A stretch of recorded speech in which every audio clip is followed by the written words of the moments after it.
നിങ്ങളുടെ ഇഷ്ട പരമ്പരകൾ എക്സ്ക്ലൂസീവായി സൺ നെക്സ്റ്റ് ആപ്പിലൂടെ തികച്ചും ഫ്രീ ആയി ഇപ്പോഴേ ആപ്പ് ഡൗൺലോഡ് ചെയ്യൂ.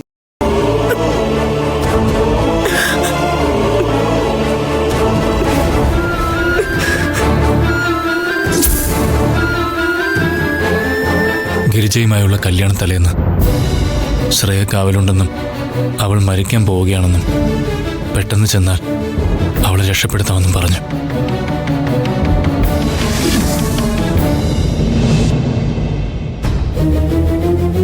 പക്ഷെ ശ്രേയ ആത്മഹത്യ ചെയ്യുന്ന കേട്ടപ്പോൾ ഞാനെല്ലാം മറന്ന് ഓടിച്ചെന്നു.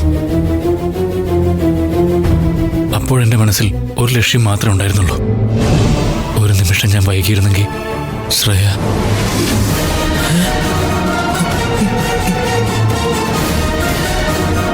വർഷങ്ങൾക്ക് മുൻപേ നമ്മൾ വിശ്വട്ടിന് ബലിയും പൂജയും ഒക്കെ കൊടുത്ത കാട്ടിലെ അമ്പലത്തിൽ വെച്ച് പവിത്രനും ശ്രേയയും വീണ്ടും കണ്ടുമുട്ടി.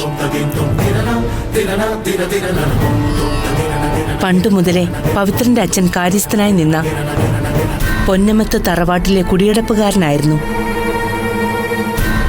ശ്രേയയും അവളുടെ സഹോദരൻ കൃഷ്ണനും.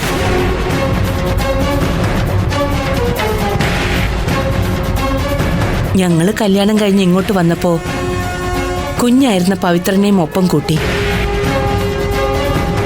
ഇവിടെ നിർത്തിയ പവിത്രനെ പഠിപ്പിച്ചത്.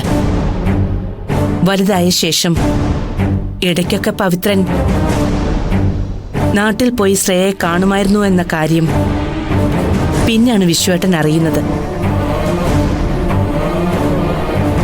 പവിത്രന്റെ അച്ഛനും അമ്മയും ആത്മഹത്യ ചെയ്തത് വിശ്വേട്ടനെ കുറിച്ച് മറ്റുള്ളവർ പറഞ്ഞ കഥകൾ വിശ്വസിച്ച